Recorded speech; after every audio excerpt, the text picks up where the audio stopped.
የመንግስትም ሆነ የስልጣን መጨረሻውና ዋናው ምንጭ ራሱ እግዚአብሔር ነው። ለመሆኑ ራሱ ፖለቲካ ምንድን ነው? በእኛ ህብረተሰብ መካከል ፖለቲካ እና ኮረንቲ በሩቅ ነው የሚባል ነገር አለ። ስለ ፖለቲካ ሲነሳ ብዙ ክርስቲያኖች አቋማችን እንደ ኮረንቲ በርቀት ነው። ኢቭን ለመናገርም አድሬስም ለማድረግ አንፈልግም። እኔንም ጨምሬ ነው የምናገረው። ቤተ ክርስቲያን ግን ከፖለቲካ ከመንግስት ጋራ ትክክለኛና ጤነኛ የሆነ ግንኙነት ሊኖራት ይገባል። መጽሐፍ ቅዱስ ፖለቲካ የሚለውን ቃል በቀጥታ አይጠቀምም፣ ነገር ግን ስለ መሪዎች ይናገራል። መጽሐፍ ቅዱስ ፖለቲካ የሚለውን ቃል አይጠቀምም፣ ነገር ግን ስለ ፍትህ ይናገራል። መጽሐፍ ቅዱስ ፖለቲካ የሚለውን ቃል በቀጥታ አይጠቀምም፣ ነገር ግን አስተዳደር የሚል ነገር ህዝብን ስለ መምራት፣ ስለ ሰለሞን፣ ስለ ዳዊት፣ ስለ እያንዳንዱ ነገስታት መጽሐፍ ቅዱስ ላይ የምትመለከቱት የእስራኤልን የነገስታት ፖለቲካ ነው የምትመለከቱት። ስለዚህ ነቢዩ ዳንኤል መንግስትን እምቢ ያለበት ጊዜ ነበር። ዳንኤልና ጓደኞቹ ሲድራቅ፣ ሚሳቅ፣ አብደናጎም እምቢ ያሉበት ጊዜ አለ። እምቢ ያሉት አንታዘዝም ያሉት ግን መቼ ነው? መንግስት የእግዚአብሔርን ቃል ሲቃወም፣ ጸሎት ሲከለክል፣ ለጣዖት ስገዱ ሲላቸው እምቢ ያሉ፣ በኢየሱስ ስም እንዳታስተምሩ፣ ይህን ስም እንዳትጠሩ ብለው ሲከለክሏቸው፣ ሲያስፈራሯቸው የእግዚአብሔርን ትእዛዝ በማስቀደም ወንጌልን መስበካቸውን አላቆመው።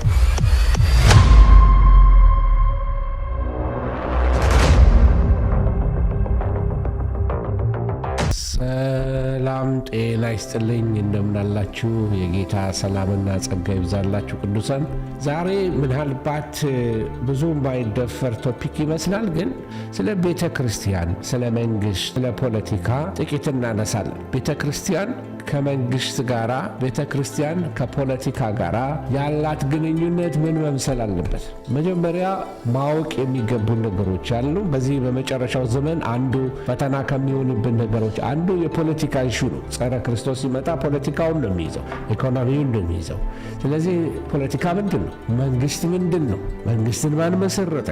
እነዚህን ነገሮችን መነጋገራችን በመጽሐፍ ቅዱስ ሚዛን ክርስቲያናዊ አቋም፣ ክርስቲያናዊ መረዳት እንዲኖረን ያደርጋል። ስለዚህ ብዙ ሰዎች በዚህ ምክንያት በፖለቲካ ምክንያት አማኝ ከአማኝ ጋር ሲገፋፋ፣ ክርስቲያን በፖለቲካ ውስጥ ምን ያህል ቦታ ይኑረው አይኑረው ትክክለኛ መረዳት ስላልተነጋገርን ብዙ ጊዜ ክርስቲያኖች ይከፋፋሉ፣ ይኳረፋሉ፣ ይለያዩበታል። የምንኖርበት ሀገር ወደ ምዕራቡ ዓለም ላይ ግን እይታው የተለየ ነው እና እሱን በምሳሌ አድርጌ መሀል ላይ ብናገረው ይሻላል። እንደ መግቢያ ያህል ግን እንድናውቀው የሚያስፈልገው ነገር ብዙዎች መንግስትንና ፖለቲካን የሰዎች ስምምነት ወይም ንጹህ የሆነ የሰው ስራ ሰው የፈለሰፈው አድርገው ይመለከቱታል። እውነት ለመናገር ግን መጽሐፍ ቅዱስ ከሚነግረን ከመጽሐፍ ቅዱስና ከክርስቲያናዊው ርዕዮተ ዓለም ወይም ደግሞ ክርስቲያን ወርልድ ቪው ከክርስቲያናዊ እይታ አንጻር ግን ስንመዝነው የመንግስትም ሆነ የስልጣን መጨረሻውና ዋናው ምንጭ ራሱ እግዚአብሔር ነው። እግዚአብሔር ነው ስልጣን የሚሰጥ፣ እግዚአብሔር ነው ባለስልጣን፣ መንግስትንም የሚያቋቁም እግዚአብሔር ነው። ይህንን ነገር ገባ ብዬ ልናገረው፣ ምክንያቱም ብዙ ክርስቲያኖች በዚህ አቋም ላይ የተለያየ መረዳት ስላላቸው። ለመሆኑ ራሱ ፖለቲካ ምንድን ነው? በእኛ ህብረተሰብ መካከል ፖለቲካ እና ኮረንቲ በሩቅ ነው የሚባል ነገር አለ። ከልምዳችን ነው፣ ከአበቃቀላችን፣ ከአካባቢያችን ከነበሩት ነገሮች የተነሳ ስለ ፖለቲካ ሲነሳ ብዙ ክርስቲያኖች አቋማችን እንደ ኮረንቲ በርቀት ነው።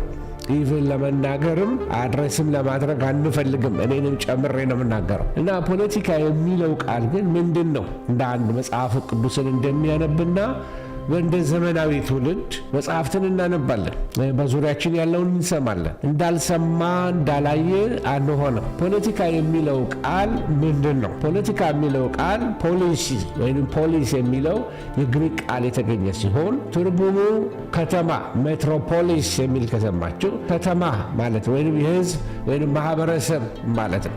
በቀላል አገላለጽ ፖለቲካ ማለት ማህበረሰብን በስርዓት ለመምራትና ለማስተዳደር የሚያመች፣ የህዝብን የጋራ ጥቅም የሚያስከብር፣ ህጎች እንዴት እንደሚወጡ፣ የህዝብን ሀብት በፍትህ እንዴት አድርጎ እንደሚከፋፈል የሚወስን የስልጣን፣ የአመራር፣ የውሳኔ ሂደት ነው። ይህንን ነው ፖለቲካ የሚባለው። ስለዚህ ህብረተሰብ በስርዓት እንዲሄድ የሚያደርገው ፖለቲካ ነው። ፖለቲካው ጥሩ ሲሆን ህብረተሰብ በስርዓት ይሄዳል።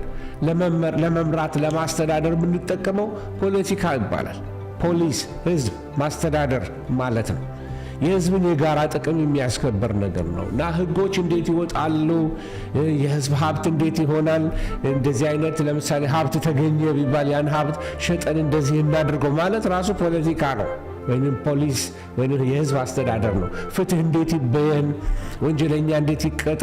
እነዚህ ነገሮችን በሙሉ የአመራር ውሳኔ የሚደረግበት ሂደት እሱን ነው ፖለቲካ ማለት እና ይሄ ምንድን ነው? ቤተ ክርስቲያን ግን ከፖለቲካ ከመንግስት ጋር ትክክለኛና ጤነኛ የሆነ ግንኙነት ሊኖራት ይገባል። መጽሐፍ ቅዱስ ፖለቲካ የሚለውን ቃል በቀጥታ አይጠቀምም፣ ነገር ግን ስለ መሪዎች ይናገራል። መጽሐፍ ቅዱስ ፖለቲካ የሚለውን ቃል አይጠቀምም፣ ነገር ግን ስለ ፍትህ ይናገራል። መጽሐፍ ቅዱስ ፖለቲካ የሚለውን ቃል በቀጥታ አይጠቀምም፣ ነገር ግን አስተዳደር የሚል ነገር ህዝብን ስለ መምራት፣ ስለ ሰለሞን፣ ስለ ዳዊት፣ ስለ እያንዳንዱ ነገስታት መጽሐፍ ቅዱስ ላይ የምትመለከቱት የእስራኤልን የነገስታት ፖለቲካ ነው የምትመለከቱት። ለዚህ ፖለቲካ እግዚአብሔር ለሰው ልጆች ደህንነት፣ ለሰው ልጆች ሰላም፣ አገር ሰላም እንዲሆን እግዚአብሔር የሰጠው መዋቅር ወይም ለሰው አእምሮ የሰጠው የማስኬጃ መንገድ ነው፣ መዋቅር ነው። ስለዚህ ፖለቲካ በራሱ መጥፎ የለውም፣ ነገር ግን ፖለቲካው ምን አያያዙን ማወቅ በጣም ያስፈልጋል። እንደኔ አይነት አላዋቂ የሆነ ሰው ፖለቲካ ማለት እንዲና እንዲ ነው ማለት ይችል ይሆናል እንጂ ምናልባት ፖለቲካ ራድ አድርግ ቢባል አይችል ይሆናል። ራሱ ፖለቲካ ብቻ አይደለም። መንግስት ምንድን ነው? መንግስት ማለት በአንድ የተወሰነ ግዛት ወይም ቴሪቶሪ ውስጥ በዛ ያሉትን ህዝብ በዛ ያለውን ግዛት ውስጥ ህግን የሚያስፈጽም፣ ስርዓትን፣ ፍትህን የሚያስከብር፣ የዜጎችን ደህንነት የሚጠብቅ አንድ ተቋም ማለት ነው። ስለዚህ መንግስት የፖለቲካ ውሳኔዎችን መሬት የሚረግጡበት ህጋዊ መሳሪያ ነው ማለት ነው። ስለዚህ ፖለቲካና መንግስት አይለያዩም። ፖለቲካ ለመንግስት ይጠቅማል፣ መንግስት ደግሞ ፖለቲካን አስፈጻሚ ያደርገዋል ማለት ነው። የእኛ ጥያቄ ምንድነው? ዴፊኒሽኑን ካወቅን፣ ትርጉሙን ካወቅን ቤተ ክርስቲያን ከመንግስት ጋር ወይም ደግሞ ከስልጣን ጋር ያላት ነገር ምን መሆን አለበት? በነገራችን ላይ ቤተ ክርስቲያን በመንግስትና በፖለቲካ ምክንያት ብዙ መከራ አልፋለች። ማለት ዓለም አቀፉን ነው የምናገረው። ለአንበሳ ተሰጡ ሚል ታሪክ በካታኮምቡ ሰምታቸዋል። በሮም ለአንበሳ ተሰጥተዋል፣ ወይም በሮም ግዛት ውስጥ ተሰቃይተዋል፣ አራዊት በልተዋቸዋል፣ ግላዲያተሮች ገለዋቸዋል፣ ተርበዋል፣ በየእስር ቤቱ ተጥለዋል። የዮሐንስ ራእይ ራሱ ዮሐንስ በፍጥሞ ደሴት የተጣለው በግዞት ነበር መጽሐፍ ቅዱስ እንደሚነግረን። ብዙዎች ሰማዕት ሆነዋል፣ ብዙዎች ታርደዋል፣ ብዙዎች ሞተዋል። እነ ፐርፔቱዋ ትልቅ የሆኑ እግዚአብሔር ሰው ብዙ ጻድቃን ተሰውተዋል። ለዚህ ምክንያቱ አንዱ በዘመኑ የነበረው የመንግስት አስተዳደር ጸረ ክርስቲያን ስለነበረ ነው፣ ወይም ክርስቲያኖችን የሚቃወም ባዕድ አምላኪ ስለነበረ ነው። ስለዚህ ቤተ ክርስቲያን በኋላ በመንግስት መሳደድ ሳይሆን ቀጥታ ከመንግስት ጋር ደግሞ በኮንስታንቲን ዘመን ከመንግስት ጋር ተወዳጀችና ኮንስታንቲንን ወደ ቤተ ክርስቲያን ከገባ በኋላ በቃ ቤተ ክርስቲያን ከማጀት ወደ አደባባይ ወጣች። ከየዋሻው ቤተ ክርስቲያን ወጣች፣ ከስደት ወጣች። ነፃነት እየመጣላት መጣ። በ325 እንደውም ጉባኤ ተሰብስቦ በኒቂያ ስብሰባ ተደረገ እና በዛ ላይ ብዙ ውይይቶች ተደርገዋል። ኮንስታንቲን ራሱ በስብሰባው ላይ ይገኝ እንደነበረ ታሪክ ይናገራል። ስለዚህ መንግስትና ፖለቲካ ተስማምተው የሄዱበት ጊዜያቶች አሉ። ይባስ ብሎ ደግሞ በመካከለኛው ክፍለ ዘመን ላይ ቤተ ክርስቲያን እንደውም አለቃ ሆና መንግስታትን የምትሾም ሆና መንግስታትን የምትቀባ ሆና እንደውም ቤተ ክርስቲያን አሳዳጅ ወደ መሆን የመጣችበት ጊዜ ነበር። ቤተ ክርስቲያን ገዳይ ወደ መሆን የመጣችበት ጊዜ ነበር። በተለይ መናፍቅ የሚባሉትን እነ ጆን ሃስ የሚባሉትን ሰዎች በእሳት ያቃጠለችበት ዘመን ነበር። መጽሐፍ ቅዱስን ወደ መደበኛው ሰው ቋንቋ ስለቀየሩ የተገደሉ ክርስቲያኖች አሉ። መናፍቆች ናቸው ተብለው። ስለዚህ ቤተ ክርስቲያን የተሰደደችበት ጊዜ ነበረ። ቤተ ክርስቲያን ተቀባይነት በመንግስት ያገኘችበት ጊዜ ነበረ። ከዚያ ደግሞ ቤተ ክርስቲያን መንግስት ሆና አሳዳጅ የሆነችበት ዘመን ነበረ። አሁን ይህ የጥንቱ ታሪክ ነው። በዚህ አሁን ባለንበት ዘመን ግን የመንግስትና የፖለቲካን ዋና ዓላማዎች አንድ ክርስቲያን እንደ ክርስቲያን ሊያውቅ ይገባዋል። ሕግና ስርዓትን ለማስፈን ሰላምን ለማምጣት እግዚአብሔር መንግስታትን ያስነሳል። ፍትህን ለማደላደል ታስታውሱ እንደሆነ ባቢሎንን ሲነሳ እግዚአብሔር እንዳስቀመጠው ካንተ በኋላ እንደውም ፋርስና ሜዶን ይነሳል፣ ከፋርስና ሜዶን በኋላ ግሪክ ይነሳል፣ ከግሪክ በኋላ ሮማውያን ይነሳሉ፣ ከሮማውያን በኋላ ኢቭን እኛ አሁን ያልደረስንበት የጸረ ክርስቶስ መንግስት ይነሳል። መጨረሻውም እንኳን በመንግስት ነው የሚደመደመው። እሱም ደግሞ የልጁ የኢየሱስ ክርስቶስ መንግስት የ1000 ዓመት መንግስት ይሆናል። ስለዚህ ፍትህን ማደላደል፣ የተበደሉትን መካስ፣ ደካሞችን፣ አዛውንቶችን፣ ድሆችን ከግፈኞች መጠበቅ፣ ይሄ አንዱ የመንግስት ስራ ነው። የዜጎችን መብት፣ የአገር ደህንነት ማስጠበቅ፣ የህዝብን ህይወት ኑሮ የሚያሻሽሉ ልማቶችን፣ ስራዎችን መስራት የመንግስት ኃላፊነቶች ናቸው። ስለዚህ የመንግስትን አመጣጥ ምንጩን ልንረዳ ያስፈልገናል። ከክርስቲያኖች እይታ አንጻር መንግስት ድንገት የመጣ ሳይሆን እግዚአብሔር ለሰው ልጆች ስርዓት፣ ፍትህ የሚሰጥ አቋም ስለፈለገ፣ ድሆች እንዲገፉ ስለማይፈልግ፣ የተራቡ እንዲበሉ ስለሚፈልግ መንግስታት እንዲነሱ ያደርግ ነበረ። ስለዚህ ይሄ በእግዚአብሔር ቃል ውስጥ በብዙ መንገድ ትመለከታላችሁ። ምን እያልኳችሁ ነው? እግዚአብሔር የሥልጣን ሁሉ ምንጭ ነው። ሐዋርያው ጳውሎስ በሮሜ 13:1 ላይ ስልጣን ከእግዚአብሔር በቀር የለም፣ ያሉትን ስልጣናት በእግዚአብሔር የተሾሙ ናቸው ይላል። ይሄ ምንድነው የሚያሳየን? የትኛውም ምድራዊ መንግስት እግዚአብሔር ሳያውቀው ድንገት ብቅ ያለ አይደለም። እግዚአብሔር ራሱ ወደ ምድራዊ መንግስታትን ስልጣን ይሰጣቸዋል። ከመለኮታዊ ፈቃድ በታች እንዲሆኑለት ይፈልጋል። ነቢዩ ዳንኤልን ውሰዱ። ልዑል በሰዎች መንግሥት ላይ እንዲገዛ ያውቁ ዘንድ ይላል መጽሐፍ ቅዱስ። ልዑል በሰዎች ሥልጣን ላይ እንዲገዛ ያውቁ ዘንድ ዳንኤል ምዕራፍ 4 ቁጥር 17 ላይ አለላችሁ። ይቅርታ። ስለዚህ እግዚአብሔር የነገሥታት ንጉሥ መሆኑ ነገሥታትን እንደሚያስነሳ ይቅርታውንም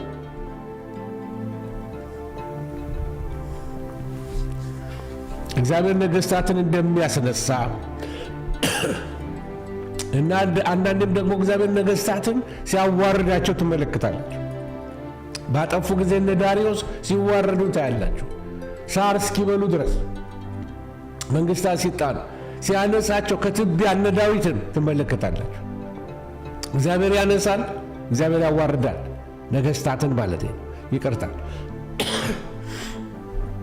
ስለዚህ ጌታችን ኢየሱስ ክርስቶስ ታስታውስ እንደሆነ ለጲላጦስ ለአገረ ገዢው ከላይ ባይሰጥህ ኖሮ አለው፣ ከላይ ባይሰጥህ ኖሮ በእኔ ላይ ምንም ስልጣን ባልነበረ ይለዋል። ዮሐንስ ወንጌል ምዕራፍ 19 ቁጥር 11። ስለዚህ ምድራዊ ስልጣን ከመለኮት የተዋስነው መሆኑን ማስተዋል በጣም በጣም ወሳኝ። መለኮት ነው የሚያነሳ። ምናልባት ፖለቲከኞች ካላችሁ የሚያነሳ እግዚአብሔር ነው። ካገለገልነው እግዚአብሔር ፕሮሞት ያደርገናል፣ ካላገለገልነው ደግሞ እግዚአብሔር ዲሞት ያደርገናል። ለዚህ የመንግስትን አመጣጥ ደግሞ ክርስቲያን በትክክል ሊያውቀው ያስፈልጋል። መንግስት ከሰው ውድቀት በኋላ ግን የተሰጠ መሳሪያ ነው ብያቸዋለሁ። ምድርን ለማስተዳደር፣ አመፅን ለመከልከል፣ ለህዝብ ፍትህ እንዲመጣ፣ ለድሆች መልካም እንዲሆን እግዚአብሔር መንግስታችን ያስነሳል። እግዚአብሔር ሰውን መጀመሪያ ሲፈጥረው ፍጹም አድርጎ ነበር የፈጠረው። ነገር ግን ሰው በኃጢአት ከወደቀ በኋላ ልቡ በክፋትና በራስ ወዳድነት ሲሞላ የሰው ልብ ይላል መጽሐፍ ቅዱስ ከሁሉ ይልቅ ምንድን ነው? ተንኮለኛ ነው ይላል ኤርምያስ 17:9 ይላል። ሰው በገዛ ፈቃዱ ለእግዚአብሔር ሕግ መገዛት ሲያቅተው ምድር በግፍና በግድያ ስትሞላ ትመለከታላችሁ። በተለይ በዚህ በኖህ ጥፋት ዘመን ላይ። ስለዚህ እግዚአብሔር የሰውን ክፋት ለመግታት ሲል የሲቪል መንግስታትን ያስነሳል። ፈቀደ እግዚአብሔር። የመጀመሪያው የመንግስት ቅጣት ምን ማለት ነው? የመንግስት የቅጣት ስልጣን መሰረት ያደረገው በኖህ ዘመን እንደሆነ ብዙ ምሁራኖች ይናገራሉ። የሰውን ደም የሚያፈስ ደሙ ይፍሰስ፣ ወይም ደግሞ የሰውን ደም የሚያፈስስ ደሙ በሰው ይፈሳል ብሎ ዘፍጥረት 9:6 ላይ ይናገራል። ስለዚህ ብዙ የሥነ መለኮት ምሁራኖች ምን ይላሉ? ይሄ የሰው ሕገ መንግሥት መውጣት የጀመረው ከዛ ጊዜ ጀምሮ ነው ይላል፣ ወይም ይሄ መሰረቱ ነው ይላል። ለዚህ መንግሥት ባይኖር ኖሮ ምድር በኃጢአተኞች ግፍና ዝርፊያ ትጠፋ ነበር። ስለዚህ መንግሥት ስላለው ማለት ነው። የመንግሥት አገልግሎት ምንድን ነው ወገኖች? መጽሐፍ ቅዱስ መንግሥትን የእግዚአብሔር አገልጋይ ብሎ ይጠራዋል። ሮሜ 13 ቁጥር 4 ላይ ሄዳችሁ ትመለከቱ። መንግሥት ሁለት ኃላፊነቶች አሉት ማለት ነው። አንደኛ ክፉዎችን ለመቅጣት ምን ማለት ነው? ወንጀልን ለመግታት፣ አመፅን ለመግታት፣ ክፉ ለሚያደርግ ፍርሃት ነው። ምን ሰይፍ ዝም ብሎ አይታጠቅም ይላል። ሰይፍ የታጠቀ ሰው መሳሪያ በሉት ወይም ስልጣንን ለማሳየት ነው። ሮሜ 13:3 ሄዳችሁ ተመልከቱት። መንግሥት ክፋትን በሕግ የመቅጣት ስልጣን አለው። የትም ሀገር ሂዶ እስረኞች አሉ። የትም ሀገር ሄዶ የሚቀጡ ሰዎች አሉ።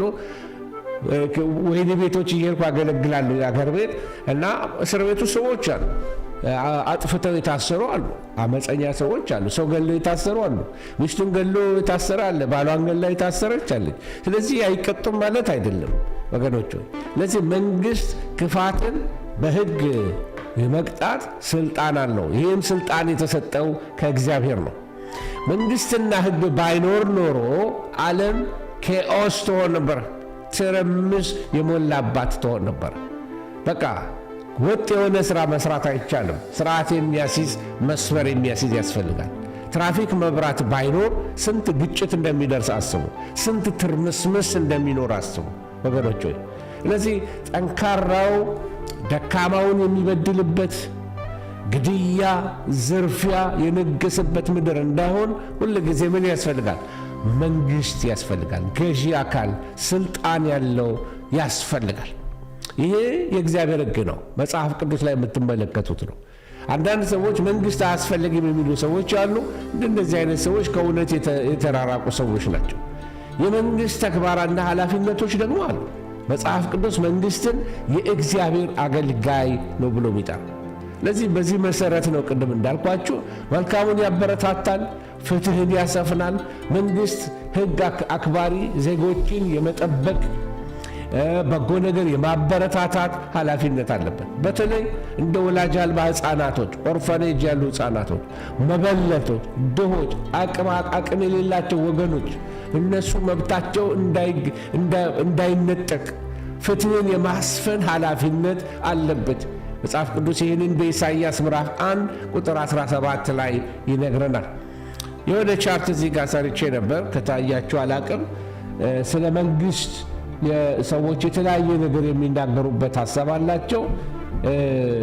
ለምሳሌ መንግሥት እግዚአብሔር ለሰው ልጆች ጥቅም ለስርዓትና ለፍትህ የሰጠው ተቋም ነው የሚል ይሄ የክርስቲያኖች አመለካከት፣ የእኔና የእናንተ መጽሐፍ ቅዱስ ያነበቡ ሰዎች አመለካከት ነው። እዚህ ጋር የምትመለከቱት መጽሐፍ ቅዱሳዊና እውነተኛ መሰረት ያለው አመለካከት ነው። ይሄ ክርስቲያናዊ ምዘናችን ነው። ሌሎች ደግሞ ነው መንግሥት ማለት ሶሻል ኮንትራት ወይንም ደግሞ ሰዎች እርስ በርስ እንዳይጠፋፉ ስልጣናቸውን በስምምነት በአንድ አካል አሳልፈው ሰጡ የሚል ሶሻል ኮንትራት የሚባል ይሄ የፍልስፍና ወይንም ደግሞ የአመለካከት ነገሮች አሉ። ክርስቲያናዊ ምንድነው? የሰው ስምምነት ቢያጎላም ከበስተጀርባው ማን አለ? እግዚአብሔር አለ። እግዚአብሔር ነው መንግሥት እንዲኖር የፈቀደው። አመለካከት ሌላው ሶስተኛው አመለካከት ማርክሲስታዊ አመለካከት የሚባል አለ። መንግሥት ማለት ባለሀብቱ የበላይ መደብ፣ ድሃው የበታች መደብ ለመጨቆን ለመቆጣጠር የፈጠረው መሳሪያ ነው። ይሄ ስለ መንግሥት ከመጽሐፍ ቅዱስ ውጭ የሆኑ መረዳቶች ናቸው። ማርክሲዝም ወይም የኮሙኒዝም አመለካከቶች። ክርስቲያናዊ እይታችን ደግሞ ምንድን ነው? የመንግሥትን የአስተዳደር መበላሸት ብቻ የሚያይ እንጂ የተቋሙን በጎ መለኮታዊ ዓላማ የማይቀበል። ምን ማለት ነው? መንግሥት መቼም ፍጹም አይሆንም። ይሄ ሂውመን ኔቸር ነው። አዳማዊ ሰው በስልጣን ላይ ቢቀመጥም ኃጢአት እንዳለበት ማወቅ አለብን። ኃጢአተኞች የትም ላይ አስቀምጧቸው ኃጢአት ይሰራሉ። የትኛውን ፖዚሽን ላይ ቢቀመጡ ኃጢአተኞች ኃጢአት ይሰራሉ። ታችም ማውረዷቸው ምናልባት ማጅራት መች ይሆናል፣ ላይም ማስቀምጡት ዘራፊ ሊሆን ይችላል፣ ወይም ክፉ ሰው ሊሆን ይችላል። ስለዚህ በወደቀ የሰው ማንነት ውስጥ ወይም በዚህ አዳሚክ ኔቸር ውስጥ ሆኖ ስልጣንን መያዝ ስልጣኑ ብቻውን ፍጽምናን ያመጣል ማለት አይደለም። ስለዚህ የመጨረሻውን ፖይንት ላሳያችሁና አናርኪስታዊ አመለካከት የሚባል አለ። ይሄ ምንድነው? መንግሥት የሰውን ነፃነት ስለሚገድብ መንግስት አያስፈልግም መፍረስ አለበት የሚል ይሄ አይነቱ አመለካከት ፈጽሞ መጽሐፍ ቅዱስ ያልሆነ የሰውን ኃጢአተኝነት ቅድም እንዳልኳችሁ ያንን ባህሪ ያላገናዘበ ይሄ ነገር እንደው ቢሆን አናርኪስታዊነት ቢፈቀድና በቃ መንግስት የለም ቢባል መንግስት የለም። ከዚህ በፊት ማሙሻ ሲናገር ሰምቼዋለሁ። ሶማሊያ መንግስት በሌለበት ሰዓት ላይ ምን እንደመሰለች አስታውሶ ድብልቅልቅ ያለ አናርኪስታዊ በቃ ሁሉ መንግስት የሆነበት ሁሉ ዘራፊ የሆነበት ድሃ የሚያለቅስበት እናቶች የሚያለቅሱበት ግፍ ብቻ የበዛበት ምድር ይሆናል ማለት ነው። ስለዚህ ወገኖች የመንግስት ስልጣን አለ። ይህንን እግዚአብሔር ስልጣንን ይመሰርታል ብያችኋለሁ። ስለዚህ ክርስቲያን ስለ ፖለቲካ፣ ክርስቲያን ስለ መንግስት ምንድነው አመለካከቱ? ይህንን በጣም ኒውትራል የሆነ የቄስ ምክር ነው የምናገረው። በዚህ ላይ እኔ ፕሮፌሽናል ፖለቲሽያን አይደለሁም። ስለማላቀው መጽሐፍ ቅዱስ ከሚለው አንጻር ብቻ ነው ልናገር የሚችለው እንጂ ፕሮፌሽናል የሆኑ ሰዎች ደግሞ ከዚህ የበለጠ ሊናገሩት ይችላሉ። እና የመንግስት ስልጣን ምን በመጽሐፍ ቅዱስም ውስጥ ውስንነት አለው። ምንም እንኳን መንግስት መለኮታዊ መሰረት ቢኖረው እግዚአብሔር ቢያስቀምጠው ስልጣኑ ግን ፍጹም አይደለም። ስልጣኑ በጣም ውስን ነው። ከመንግስት በላይ የሚገዛ የነገስታት ንጉሥ የሆነ እግዚአብሔር ብቻ ነው። ሁሉም ምድራዊ መንግስታት በኃጢአተኛ ሰዎች የሚመሩ ስለሆኑ ወይም ደግሞ አዳሚክ በሆነ ተፈጥሮ ያሉ ሰዎች በወደቀ ማንነት ያሉ ሰዎች ስለሆኑ ሊሳሳቱ ይችላሉ። አልፎ ተርፎም ግፍ ሊፈጽሙ ይችላሉ። ኢዲ አሚን ዳዳ በነበረበት ዘመን ላይ ብዙ ስህተቶች የፈጸመ ሰው አለ። እነ ጋዳፊ ብዙ ስህተቶች ፈጽመዋል። የፈጸሙ አፍሪካ መሪዎች ብቻ አይደሉም። የአሜሪካ መሪዎች ዲሞክራሲ በተባለበት ሀገር ሪሰንትሊ በዚህ በዩናይትድ ስቴትስ በሆነው ነገሮች ሁሉ ላይ ብዙ ስህተቶች የሚሰሩ መንግስት ውስጥ ያሉ አገር መሪዎች ሊሳሳቱ ይችላሉ። ስለዚህ ዋናው ጎልደን ሩል የምንለው ወርቃማው ህግ የምንለው ምንድነው? መንግስት የእግዚአብሔርን ህግና ትእዛዝ እስካልተቃረነ ድረስ ልንታዘዘው ይገባናል። መጽሐፍ ቅዱስ የሚያስተምረን ይህንን ነው። ነፍስ ሁሉ ለበላይ ላሉ ስልጣናት ይገዛ በቃ መጽሐፉ አለ። ስለዚህ እስከ መቼ ድረስ ነው የምንታዘዘው? አንድ ጊዜ አስታውሳለሁ በደርግ ዘመን ላይ ጌጃ ሰፈር ቃለ ሕይወት ፕሮግራም ልንካፈል ስንሄድ ቤተ ክርስቲያን በር ላይ ዛሬ ወጣቶች መካፈል አትችሉም፣ ቀበሌ ስብሰባ ስላለ እዚህ ከገባችሁ ችግር ውስጥ እንገባለን፣ ወደ የቀበሌው ስብሰባ ሂዱ፣ ወጣቶችን ቅዳሜ እየጠራችሁ ቀበሌ እንዳይመጡ አረጋችሁ እያለ ደርግ ያስጨንቃቸው ነበረ። ስለዚህ እግዚአብሔርን እስካልካደ ድረስ ለመንግስት ስርዓት እንገዛለን። ኢንጀስቲስ አይደለም፣ ሊሚቴሽናል ነው። የመንግስት ስልጣን ሊሚቴሽናል። አብሶሉት አድርገን የምንታዘዘው መጽሐፍ ቅዱሳችን ብቻ ነው። በቃ ከሁሉ በላይ ባለስልጣን ነው የምንለው መጽሐፍ ቅዱሳችንን እንጂ መንግስት ያወጣው ነገር ሁሉ ልክ ነው። መንግስት እግዚአብሔር መስርቶታል፣ ግን በነፍሳችን ላይ ጌታ አይደለም። በነፍሳችን ላይ ጌታ ኢየሱስ ብቻ ነው። ለዚህ የመንግስትን ህግ ከእግዚአብሔር ቃል ጋር በቀጥታ ሲጋጭ ካየ ነው ክርስቲያኖች በአክብሮት በቆራጥነት ለእግዚአብሔር መታዘዝ አለብን። ከእግዚአብሔር ስርዓት ጋር ሲጋጭ ኮሚኒዝም ቅዱሳን ብዙ ዋጋ ከፍለዋል። በእስር የወደቁ ብዙ ዋጋ የከፈሉ ወንድሞችና እህቶች ነበሩ ወገኖች። ስለዚህ ለእግዚአብሔር ሕዝብ አልገዛም ካለ፣ ለጽድቅ አልገዛም ካለ፣ ክህደት ውስጥ ከገባ ቤተ ክርስቲያን ለመንግስት የመታዘዝ ግዴታ የለባትም። ሐዋርያት በሸንጎ ፊት ቀርበው ከሰው ይልቅ ለእግዚአብሔር መታዘዝ ይገባል ብለው በጥያቄ ምልክት አድርገው ነው ያለፉት። ኖ ዌይ። ምን ማለታቸው ነው? እኛ ለእግዚአብሔር ነው የምንታዘዘው፣ ለሰው አንታዘዝም። ዝም በሉ በዚህ ስም አትናገሩ የሚል መንግስት ካለ በዛ በዘመናቸው ለሐዋርያቶች ነበራቸው። እንዳትጸልዩ፣ እንዳታመልኩ፣ ወንጌል እንዳትሰብኩ ወይም ደግሞ ማምለክ አትችሉም ለእግዚአብሔር የሚል የሚከላከል እግዚአብሔርን የሚቃወም መንግስት ከመጣ ቤተ ክርስቲያን በቆራጥነት ዋጋ ልትከፍል ያስፈልጋታል። ነገር ግን በነገር ሁሉ ለሰው ስርዓት የተገዛችሁ ሆኖ ይለናል መጽሐፍ ቅዱስ። በመጽሐፍ ቅዱስ ውስጥ የተጠቀሱ ታሪካዊ ምሳሌዎች አሉ። ለምሳሌ ዳንኤልና ጓደኞቹን በዳንኤል 3 ላይ ታገኟቸዋላችሁ። ሴድራቅ፣ ሚሳቅ፣ አብደናጎ ለንጉሡ ለናቡከደነጾር ምስል እንዳይሰግዱ ለእግዚአብሔር ሕግ አያችሁ አንሰግድም፣ ለእግዚአብሔር ሕግ ነው የምንገዛው፣ የንጉሡን ትእዛዝ አናከብረውም ነው ያሉት። ምክንያቱስ ቀጥታ በእምነታቸው ላይ የሚመጣው። ስለዚህ የንጉሡን ትእዛዝ በክብር እምቢ አሉ። ንጉሡን ንቀውት አይደለም፣ ሕጉን ግን አልተቀበሉም። ወደ እቶነ እሳት መግባት ይሻለናል ብለው ሳይፈሩ ወደ እቶነ እሳት ውስጥ እንደገቡ ታሪኩን ተመልክተናል፣ እናውቀዋለን። ስለዚህ ይሄ በጣም የሚገርም ምሳሌ ነው። ነቢዩ ዳንኤልን ራሱ ምዕራፍ 6 ላይ ከንጉሡ በቀር ወደ ሌላ አምላክ እንዲጸለይ ወይ ይቅርታ እንዳይጸለይ አዋጅ ታወጀ። አዋጁን ከውስጡ ኮንስፓይረሲ ያለው ሴራ አለው። ዳንኤልን ወጥመድ ውስጥ ለማስገባት ነው።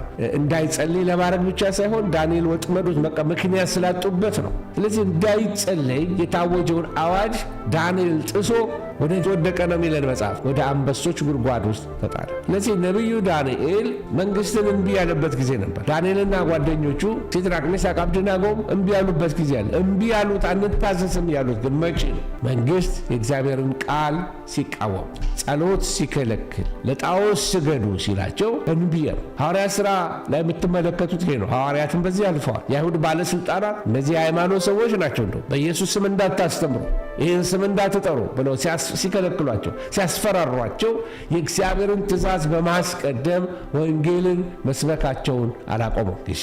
ይሄ ቆራጥ እምቢ ነው። ቆራጥ እምቢ ነው። ለጽድቅ በሆነ ነገር ላይ፣ ቅዱስ በሆነው ነገር ላይ ጤነኛ የሆነ የቤተ ክርስቲያን እምቢ ነው እና ክርስቲያኖች ኃላፊነት አለብን ለመንግስት። አማኞች በምድር ላይ መልካም ዜጋ በመሆን የእግዚአብሔርን ክብር ማንጸባረቅ አለባቸው። መጽሐፍ ቅዱስ ለመንግስት ልናሳየው የሚገባንን 4 ዋና ዋና ነገሮች ይነግረናል። አንዳንድ ጊዜ አላደለም ትራፊክ መብራት ጥሶ ሲቀጣ መንግስት ላይ ማጉረምረም አይቻልም። አያችሁ፣ ይሄ ህግና ስርዓት ነው። ሁሉ በስርዓት ለሰው ስርዓት ልንገዛ ያስፈልገናል። ታክስ ሳልከፍል በታክስ ምክንያት እስር ቤት ልገባ እችላለሁ። ምክንያቱስ አልታዘዝኩም። ህግና ስርዓት ነው ወገኖች። ስለዚህ ክርስቲያኖች ኃላፊነት አለብን። የትም ሀገር እንኖር፣ በየትኛውም መንግስት ውስጥ እንኖር ልንታዘዘው የሚገባ መገዛት አለ። ህጋዊ አሰራሮች፣ የትራፊክ ደንቦች፣ የሀገር ህግ መከበር አለበት። ባል ሚስቱን አክብሮ ሲኖር መልካም፣ አላከብርም ብሎ ደግሞ ስርዓት በወጣበት ሰዓት ላይ ፖሊስ መጥቶ እስር ቤት ቢያስገባው ይሄ መንግስታዊ ስርዓት ነው። ፍትህ እንዲሰፍን የመንግስት ስትራክቸር ይጠቅማል ማለት ነው። የትራፊክ ደንቦች አልኳቸው። የተለያየ አይነት አሰራሮችን በተመለከተ አማኞች መታዘዝ አለበት። ታክስ፣ ግብር መክፈል ሁለተኛው ፖይንት እሱ ነው። ለሀገር ልማት የሚሆን ለአገልግሎት፣ ለህዝብ አገልግሎት፣ አስፋልት መስሪያ፣ ፎቅ መስሪያ፣ ድሆችን መርጃ፣ ለተለያየ ነገር ጌታችን ኢየሱስ ክርስቶስ እንኳን የቄሳርን ለቄሳር የእግዚአብሔርን ለእግዚአብሔር ስጡ። ስለዚህ ቄሳር መንግስት ነው። አገሩን እስካስተዳደረ ድረስ ለአስተዳዳሪው ለመንግስት መገዛት መጽሐፍ ቅዱሳዊ ነው እያልኳችሁ። ሌላው የክርስቲያኖች ኃላፊነት ምንድን ነው? መታዘዝ ብያችኋለሁ፣ ግብር መክፈል ብያችኋለሁ። ሶስተኛ ደግሞ የክርስቲያን ኃላፊነት መጸለይ። ክርስቲያኖች መሪዎችን በጣም የተለመደው ቀላሉ ነገር መተቸት። እንዳልኳችሁ እኔ የፖለቲካ ሰው አይደለሁም። ምኖረው ካናዳ ነው። በዚህ ሀገር እናንተ እዚህ የምታዩትን ያላችሁበት አላየው ይሆናል።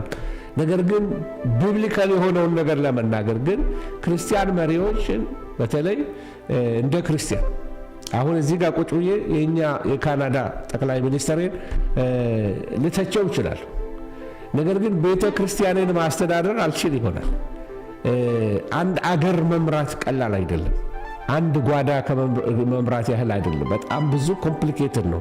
ፖለቲካ ከውጭ እንደምናየው አይደለም። በጣም ሶፊስቲኬትድ የሆነ ድርብርብ የሆነ ሌየርስ ኦፍ የሆነ ነገሮች ድርብርብ ነገሮች ያሉበት ነገር ነው። አንድ ነገር ብላክ ኤንድ ዋይት ብቻ አይደለም። በፖለቲካ እይታ በብዙ መነጽር የሚታይ ነገሮች አሉ። ማስተዋል ያለው እውቀት የሚጠይቅ ነገሮች አሉ። እንደኛ ባለ ሲምፕል ማይንድ እንዲና እንደዛ የምንለው አይደለም። ግን እንደ ክርስቲያን የኔ ኃላፊነት ምንድን ነው? መጸለይ፣ ክርስቲያን መሪዎችን ከመተቸት ከመሳደብ፣ በተለይ በጣም አሳፋሪው ነገር ክርስቲያን ሲሳደብ ነው።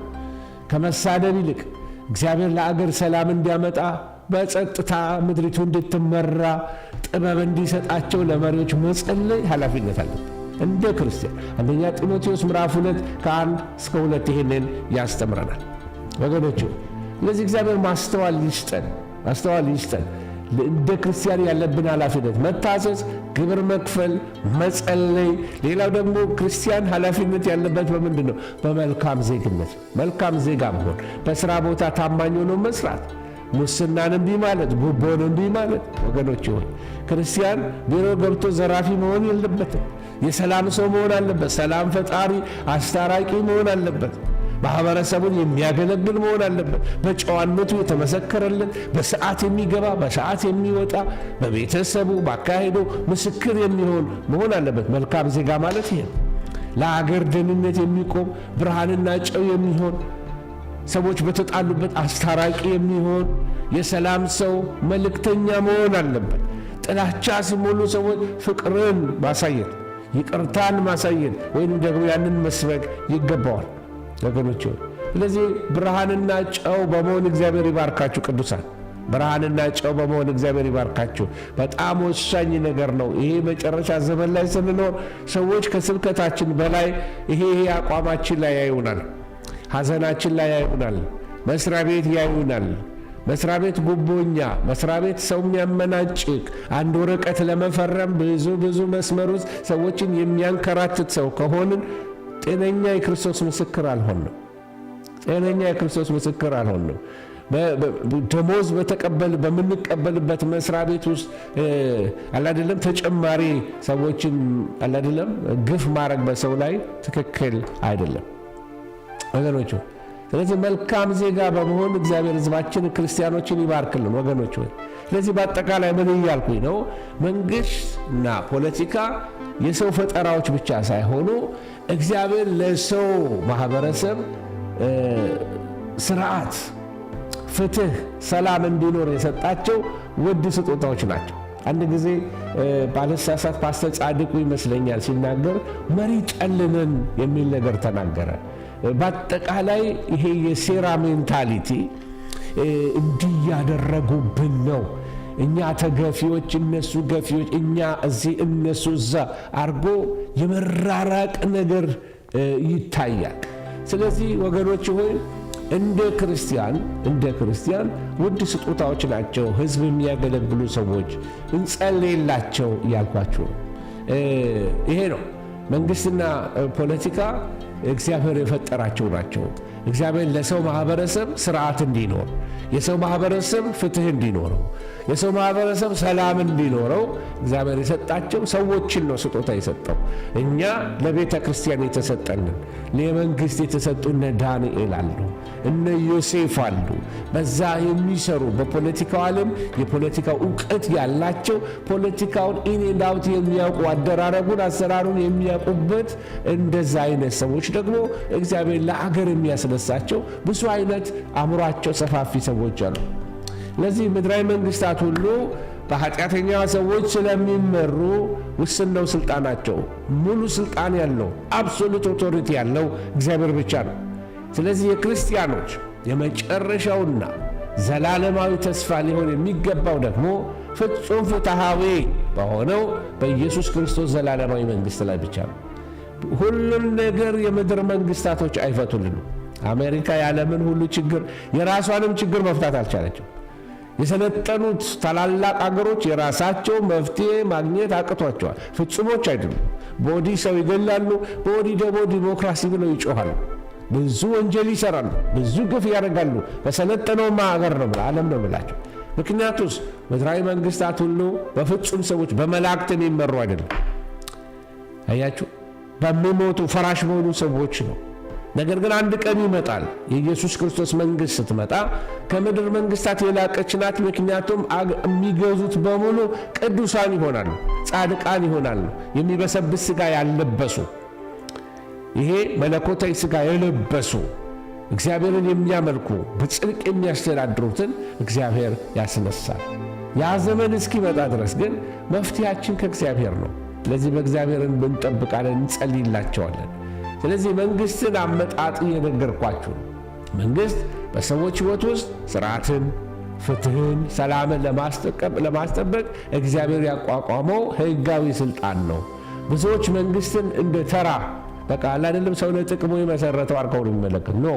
መጽሐፍ ቅዱስን ስናጠና የምንረዳው የመንግስት ስልጣን የመጨረሻውና ዋናው ምንጭ ራሱ እግዚአብሔር ነው።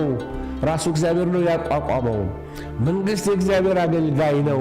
ሮሜ 13:14 መንግስት ብዬ ስናገር የሁሉንም ሀገር መንግስት ነው ማውራው።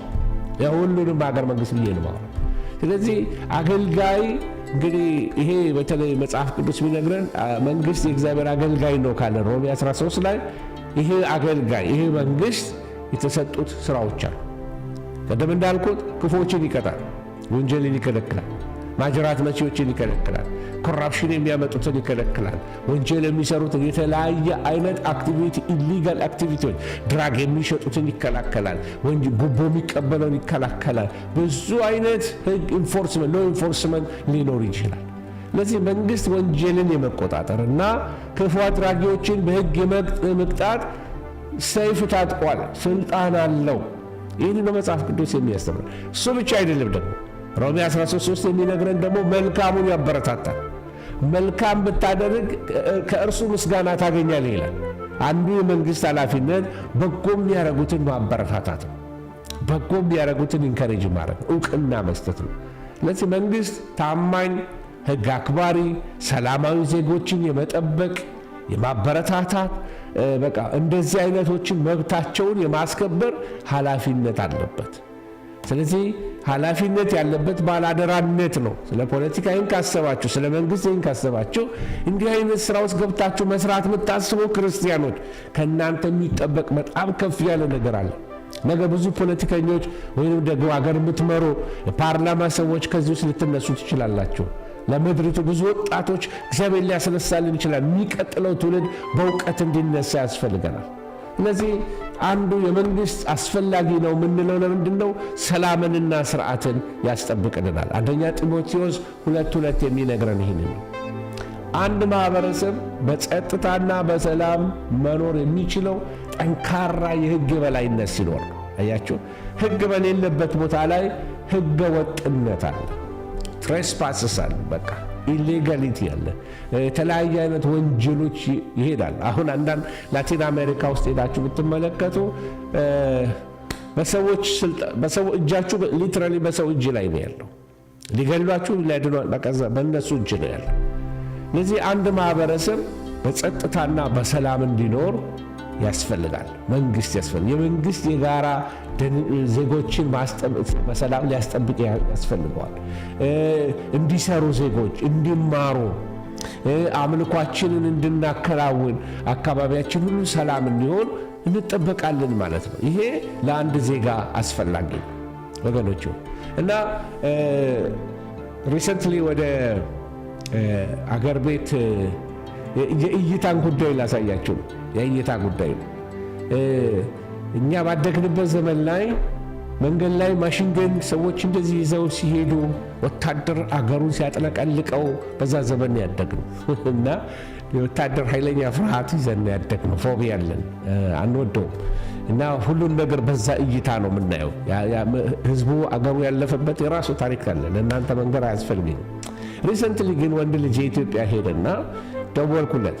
እንዴት ነው አልኩት። የአፍሪካ ስብሰባ የነበረበት ጊዜ ነበርና ይመለከታል እና ዳድ አለኝ ኢትስ ቬሪ ሴፍ አለኝ እና በጣም ሰላም ነው አለኝ። ለምን እንደሱ አልከኝ አልኩት። ኤቭሪዌር ሳይ ፖሊስ አለ፣ ወታደሮች አሉ። ስለዚህ ዊ አር ሴፍ አለኝ። እይታችን ነው። እኛ ጠመንጃ የያዘ ሰው ስናይ፣ ሚሊተሪ ልብስ የለበሰ ሰው ስናይ ያደግንበት ሁኔታ የሆነን ፊር ይፈጥርብናል። እሱ እዚህ ስላደገ እዚህ ተወልዶ ስላደገ ግን ያን ሲመለከት በማታ ወክ ያደርጋል። በማታ ወክ ሲያደርግ ሴፍ ነው፣ ምክንያቱም መንግስት አለ የሚል ሴኪሪቲ ተሰማው። በጣም ገር የእይታችን ልዩነትን ላሳያችሁ ይህን ምሳሌ ሰጠው። ስለዚህ መንግስት ዋና አስፈላጊነቱ ፍትህን ማስፈን። ኢሳይያስ 1:17 ይህንን ነው የሚናገር። እግዚአብሔር ፍትህን ይወዳል። መንግስት በተለይ በድሆች ላይ፣ በሴቶች ላይ፣ የወላጅ አልባ ህፃናት ለተገፉ ሲደርስ ይሄ ሰማያዊ አደራ አለበት መንግስት። መንግሥት ሰማያዊ አደራ አለበት። ድሆችን እንዳይረሱ፣ የወደቁትን ማንሳት፣ የተራቡትን ማብላት፣ የተረሱትን ማስታወስ። እግዚአብሔር ይህንን ይወደዋል። በቃ እግዚአብሔር ጻድቅ አምላክ ስለሆነ ፍትህን አድርጎ ጽድቅን ፈልጎ ብሎ በመጽሐፍ ቅዱስ ላይ ተጽፎልናል። ለዚህ የክርስቲያን አመለካከት ጤነኛ ሊሆን ይገባል እና አማኞች በምድር በሚኖሩበት ጊዜ ላይ ደግሞ ለመንግሥት የሚገባውን ግልጽ መጽሐፍ ቅዱሳዊ መከበር፣ መገዛት ማሳየት አለባቸው። ክርስቲያኖች የአገርን ሕግ ማክበር አለባቸው። ቅድም እንዳልኳቸው የትራፊክ ደንቦችን ማክበር አለባቸው። ሕጋዊ አሰራሮችን ማክበር አለባቸው። ክርስቲያን ጉቦ ሊሰጥ አይገባም። ክርስቲያን ጉቦ ሊቀበል አይገባም። ክርስቲያን ሌሎችን አንከራታች መሆን የለበትም። ክርስቲያን ለመሪዎቹ የሚጸልይ መሆን አለበት። አያችሁ፣ ለመሪዎች ሊጸልይ ይገባል። መሪዎችን የሚዋጋ መንፈስ የታሰረ እንዲሆን፣ ጨለማ የታሰረ እንዲሆን፣ በጽድቅ መምራት እንዲችሉ፣ እግዚአብሔርን እንዲፈሩ ወገኖች ሆይ እያንዳንዱን ሊጸልይላቸው ይገባል። ከዚህ በፊት በነበረን ጸሎት ላይ ለሕግ ባለሥልጣናት እንጸልያለን፣ ለአስተማሪዎች እንጸልያለን፣ ለዳኞች እንጸልያለን። ኢትዮጵያ ውስጥ የሚጸልዩ ብዙ 24 ሰዓት ጸሎት የሚባል አለ። ለምድሪቱ የሚጸልዩ ሰዎች እግዚአብሔር አስነስቷል።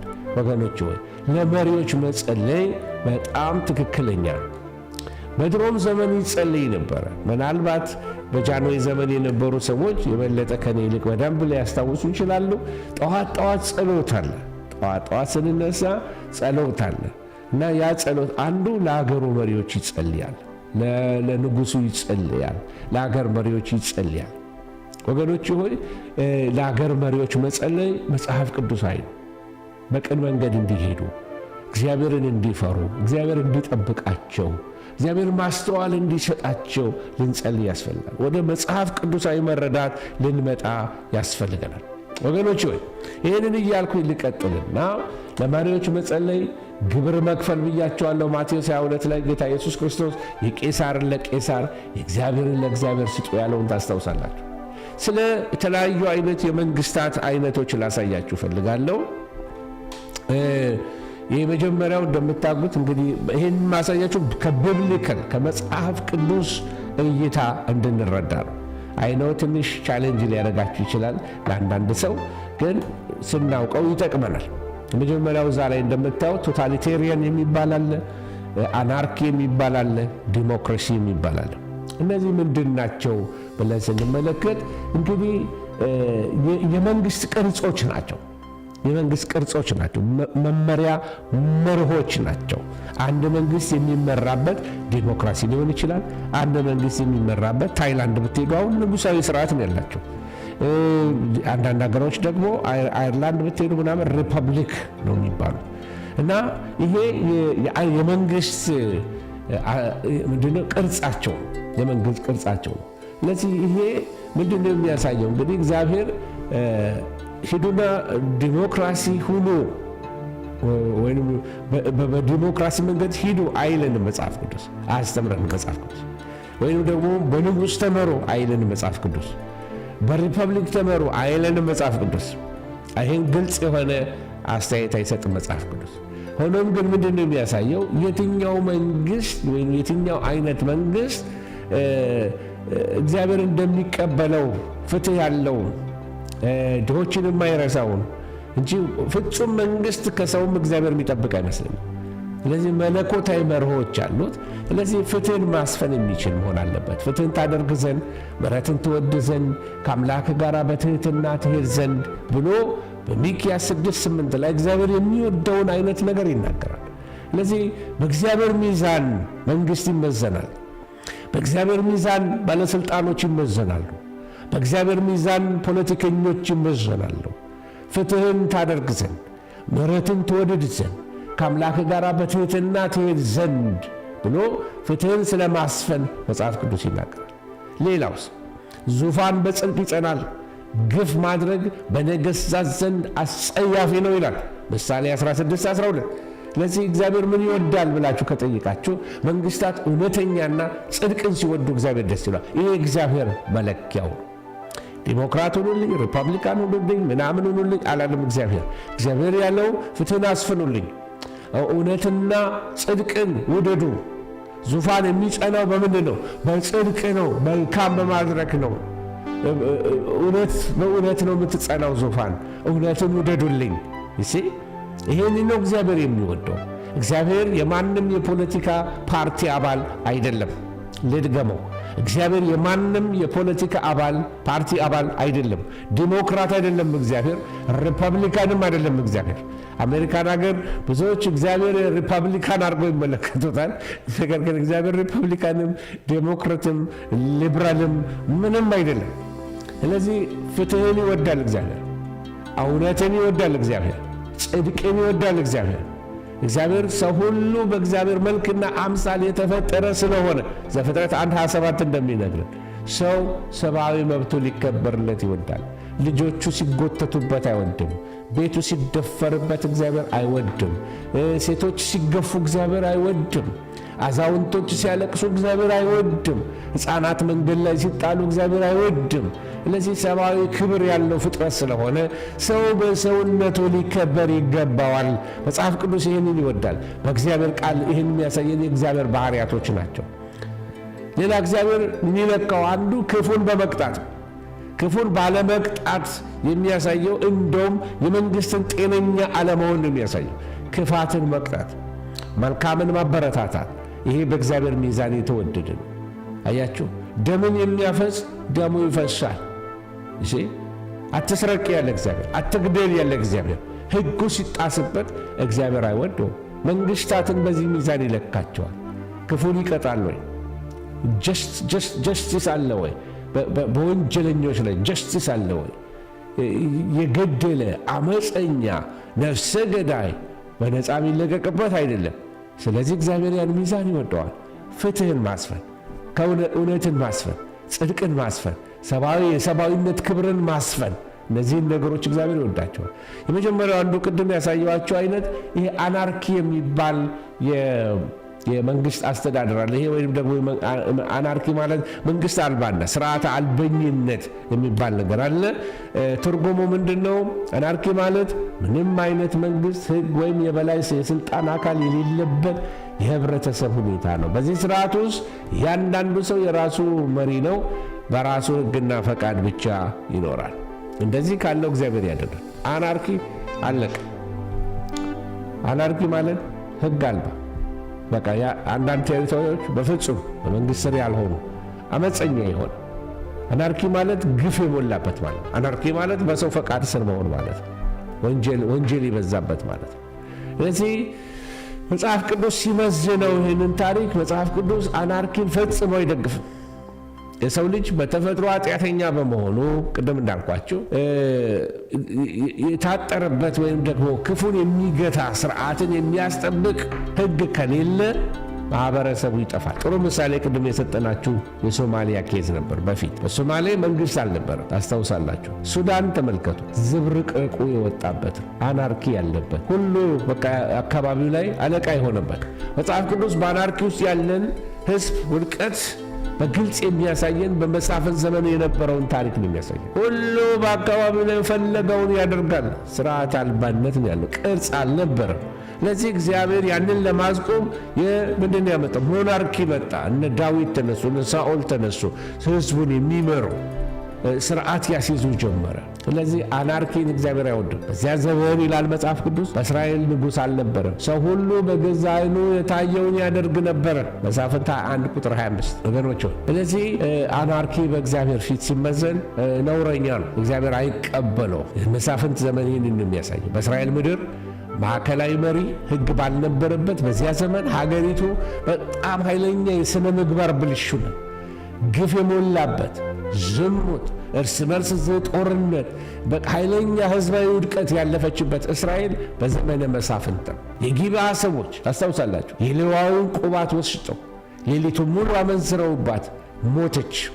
ከዛ የቢንያም ልጆች ስለነበሩ እንዳለ መላው እስራኤል ካህኑ ያደረገው ምንድን ነው? ቆራርጦ ሰውነቷን ለየብሔሩ ላከላቸው፣ ለ11ዱም ብሔሮች። የቢንያም ልጆች ያደረጉትን ተመልከቱ ብሎ ህዝብ ሁሉ እንደ አንድ ሰው ወጥቶ የቢንያምን ዘር እስኪጠፋ ድረስ ነው የገረፉት፣ የጨፈጨፏቸው። ታስታውሳላችሁ ታሪክ። እንዲህ አይነት ነውር በእስራኤል ዘንድ ተሰምቶ አያውቅም። አናርኪ የሚያደርገው ይሄንን። ስለዚህ ይሄ የአናርኪ ፍልስፍና የሰው ልጅ ምንነት በተሳሳተ መንገድ የሚረዳ ነው። ሰው ያለ ሕግ በበጎነት ሊኖር ይችላል ብሎ ያስባል። ነገር ግን መጽሐፍ ቅዱስ የሰውን ልብ እውነተኛ ማንነት እንዲህ ብሎ ይገልጠዋል። የሰው ልብ ከሁሉ ይልቅ ተንኮለኛ እጅግ ክፉ ነው፣ ማን ያውቀዋል?